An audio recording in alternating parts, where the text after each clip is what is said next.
I'm the wife of the oldest son, but that doesn't mean I want to get close to you, Nicole. I want to keep my distance.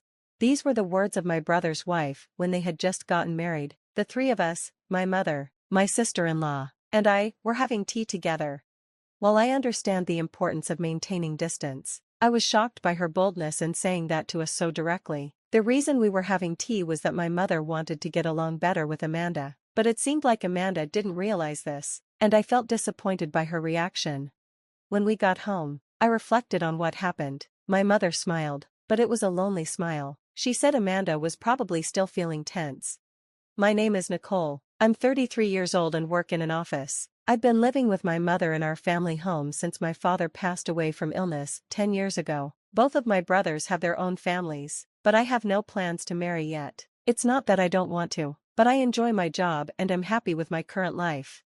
One evening, my phone rang. It was my sister-in-law, Amanda, calling. She had just given birth to her first child. It was unusual for her to call me, so I was curious. When I answered, she said, "It's been a while, Nicole. I just had the baby, but you haven't contacted me." Normally, I would expect my sister-in-law to thank me for congratulating her on the baby, but instead, she started the conversation in such a blunt way. She is the same age as me and has been married to my brother for 7 years. He adores her, but I've never liked her. She often makes sarcastic comments and talks in a nagging way, though she doesn't act like this with my brother. "Hello, Amanda. It's been a while. I should have reached out sooner. Sorry about that. And congratulations on the baby," I said. I had been busy with work and thought she would be busy too after giving birth, so I hadn't contacted her, but now I realized I was wrong. I decided not to mention that I had once apologized to her before, and she responded rudely, saying, "Are you trying to brag about how busy you are? I only work part-time, so you don't need to show off." Of course, I wasn't trying to brag. I was just apologizing sincerely. She just snorted. "Well, whatever," she said. "You should come visit the baby soon. She's a cute little girl." I could tell that Amanda's real intention was for me to give a nice baby shower gift. I felt disheartened by her words. Although the baby is my adorable niece and her birth is something to celebrate, I couldn't help but wonder why Amanda had to make such unnecessary comments. I just wished she would let me congratulate her when I was ready and with genuine feelings. "All right, I'll come visit with my mom on a day that works for you," I said. "Oh, please don't bring your mom. I'm not good with her. I already introduced her to the baby when we left the hospital, and we even got congratulatory money from her," Amanda replied. I was irritated by her words. It felt like she was saying the only reason to meet my mom was to give a gift, and the way she talked about my mom, her mother-in-law, was hurtful. "Okay, I understand," I said. "Please let me know a convenient day. And sorry, but I need to go now. I'm taking my dinner break." Amanda's rude comments weren't anything new, but I didn't want to feel more uncomfortable, so I just replied casually and ended the call. I felt uneasy about everything. When I came downstairs, my mom, who was preparing dinner, saw my scowl and tilted her head. I thanked her for the meal and told her about the conversation with Amanda. I was upset and needed to vent. "Well, that's too bad, but there will be plenty of chances to see the baby," my mom said calmly, as if she wasn't bothered by Amanda's words. "It's been a long time since she married your brother, and her attitude is just too much," I said. "Your anger on my behalf makes me happy. By the way, I couldn't give it to you the other day because I wasn't ready, but could you take this with you as well?" my mom added, still wanting to give an extra gift, despite hearing my complaints. I smiled bitterly at the wrapped present. "Mom, you're really too kind." "All right, I'll make sure to take it. It's for the baby, after all," I said. My mom nodded with a smile. There's a lot to think about when it comes to my sister-in-law, but it's for my adorable niece. I decided to think of it that way. On the day I went to Amanda's house, I ran into my younger brother's wife, Emily, on the way. Like me, Emily was also invited to Amanda's house. Emily married my brother 4 years ago, quickly became pregnant, and had a baby. Now, she's expecting her second child. It might sound rude to compare, but unlike Amanda, Emily is cheerful, honest, and gets along well with both my mom and me. When we arrived at Amanda's house, she greeted us in a surprisingly good mood. She led us into the living room, where the baby was sleeping in a crib. The sight of the innocent, sleeping baby made me feel calm and happy. We laughed quietly, not wanting to wake the baby, and sat down on the sofa. After Emily gave her gift, I handed over mine. I brought some blankets, toys, and a baby outfit that my mom made, I said. Amanda unwrapped the clothes my mother had made, and after looking at them, she sighed heavily. Handmade? That's worse than trash, she said. Why does she give us such a cheap gift? The other things aren't great either. I'm so disappointed. She carelessly threw the handmade clothes on the floor. My other sister-in-law quickly picked them up. That's so terrible. Our mother-in-law took so much time making these and wrapped them so neatly. If you don't want them, I'd be happy to take them, Emily said. Amanda just laughed dismissively at Emily's words. Really? She replied. If you want them that badly, go ahead, Amanda said, her tone clearly condescending. If you think they're worth keeping, please do. I'm sure my mother would be happy too, I responded. At my words, my other sister-in-law's face lit up. I'm so happy. These are like high-end brand clothes. When the baby is born, I'll dress them in these. I can't wait. Her innocent joy was somehow comforting. If my mother were here, she would probably say the same thing. Wait, what do you mean by high-end brand? Amanda asked, looking confused. After the three of us siblings became independent, my mother started selling her handmade crafts online. She used her skills in sewing and other hobbies, and over time, her work became a high-end handmade brand due to the quality of materials and design. The fact that they were handmade made them rare and valuable. She had even received collaboration offers from luxury brands. Amanda had never shown interest in me or my mother and kept her interactions to a minimum, so she didn't know about any of this. My brother should have known, but maybe he didn't think it was important to mention. After I explained, Amanda looked surprised. I never heard about that. Wait, that changes things. Give it back. She tried to grab the clothes back from my other sister-in-law, but I quickly stepped in between them and stopped her. What would you do if something happened to Emily or her unborn baby? I asked sharply. My words seemed to strike a nerve with Amanda. Her face turned red, and she started venting her emotions like steam from a kettle. No one would think clothes made by my mother-in-law as a hobby would be high-end. It's like a trick. You sly woman, she yelled. Nicole gets to do what she loves, even though we're the same age. It's not fair, she continued. Emily had a baby right away and is already expecting her second. It's so sneaky. Show some consideration and hold back a little. In short, that was her rant. Most of it had nothing to do with the current situation, and it seemed like the majority of it was jealousy towards me and Emily. I finally understood why she was always so harsh towards my family members, except my brother. After getting married, Amanda quit the job she loved and switched to part-time work so she could focus on housework and trying to have a baby. During this time, she may have felt resentment towards me for being able to work and towards my other sister-in-law for getting pregnant so quickly, but that's a separate issue. However, just because she's feeling this way doesn't mean she can say whatever she wants or ruin someone's heartfelt gift, whether it's high-end or not.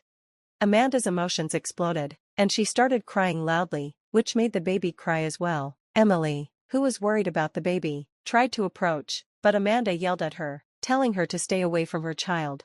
Both Emily and I didn't know what to do. Then my brother came home from work. Seeing his wife and baby crying in this strange situation, his face showed he was confused. What happened? He asked. I explained what had been going on while my brother picked up the crying baby to try and calm it. He apologized to both Emily and me.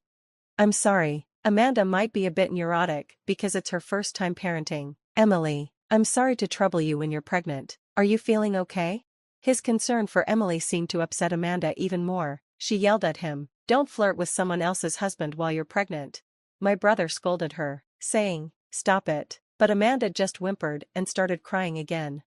I'll handle this. You two don't worry, you can go home. I'm sorry things turned out like this, even though Amanda invited you over, my brother said apologetically.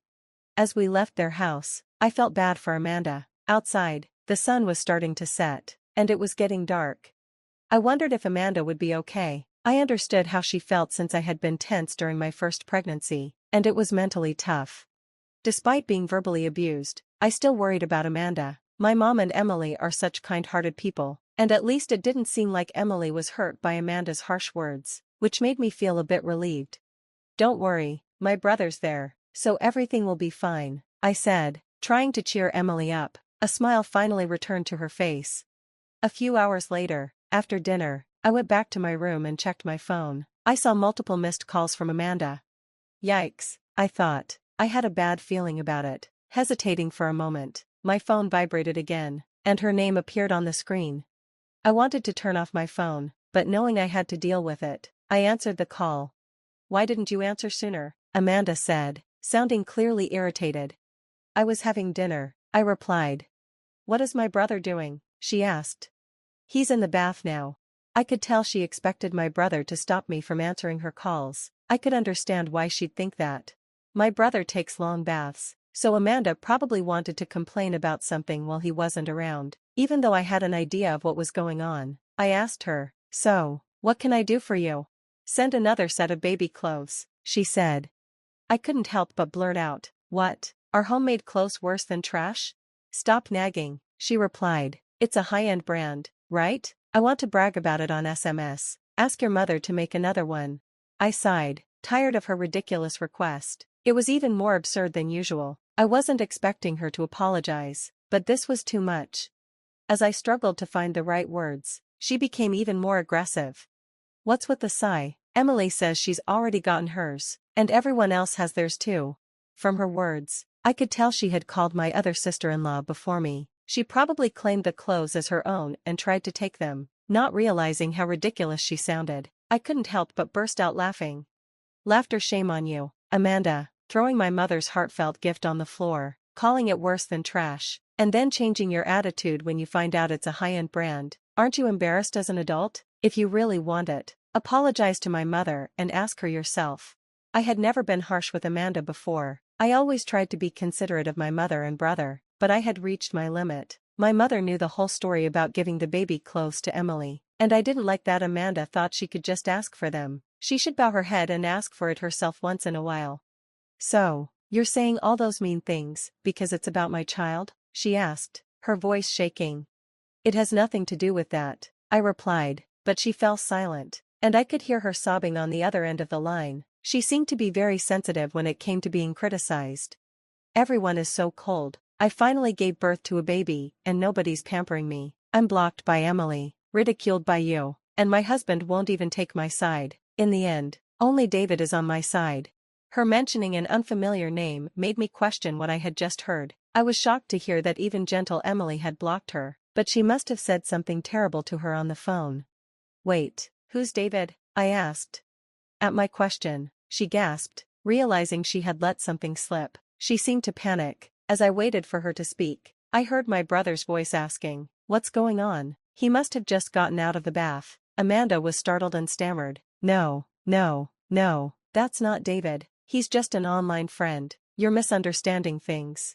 I didn't know what the misunderstanding was, but Amanda was desperately trying to make excuses. Suddenly, I heard my brother's voice as he took the phone from her.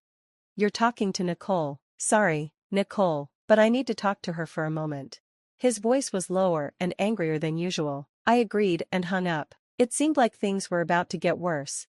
Later, my brother came to our house to tell us he was getting a divorce. First, he apologized for his wife's treatment of our mother's handmade clothes, which she had called trash. Amanda had always looked down on Emily, my mother, and me, so it was ironic that she felt belittled by a handmade gift.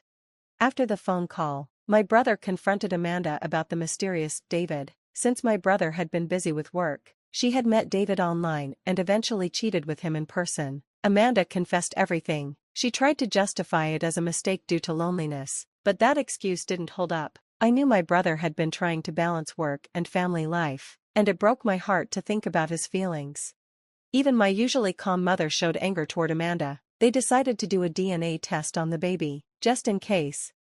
I never imagined that a simple visit to deliver a baby gift would lead to all of this. In the end, the DNA test proved that the baby wasn't my brother's. He received a large amount of compensation from Amanda and her lover, and the divorce was finalized. Amanda was also dumped by her lover and would likely have to work day and night to support herself. At least the baby would be raised by her sensible grandparents, not Amanda. 3 years have passed. My mother's handmade clothes and accessories are still loved by many. Emily and I are, of course, longtime fans. I got married last year and am now pregnant. My mother is already excitedly planning the baby's clothes. My brother, deeply hurt by what happened with his wife, has recently found a new girlfriend. I sincerely hope that he will find true happiness this time. Later, my brother came to our house to tell us he was getting a divorce. First, he apologized for his wife's treatment of our mother's handmade clothes, which she had called trash. Amanda had always looked down on Emily, my mother, and me, so it was ironic that she felt belittled by a handmade gift. After the phone call, my brother confronted Amanda about the mysterious David. Since my brother had been busy with work, she had met David online and eventually cheated with him in person. Amanda confessed everything. She tried to justify it as a mistake due to loneliness, but that excuse didn't hold up. I knew my brother had been trying to balance work and family life, and it broke my heart to think about his feelings. Even my usually calm mother showed anger toward Amanda. They decided to do a DNA test on the baby, just in case. I never imagined that a simple visit to deliver a baby gift would lead to all of this. In the end, the DNA test proved that the baby wasn't my brother's. He received a large amount of compensation from Amanda and her lover, and the divorce was finalized. Amanda was also dumped by her lover and would likely have to work day and night to support herself. At least the baby would be raised by her sensible grandparents, not Amanda. 3 years have passed. My mother's handmade clothes and accessories are still loved by many. Emily and I are, of course, longtime fans. I got married last year and am now pregnant. My mother is already excitedly planning the baby's clothes. My brother, deeply hurt by what happened with his wife, has recently found a new girlfriend. I sincerely hope that he will find true happiness this time.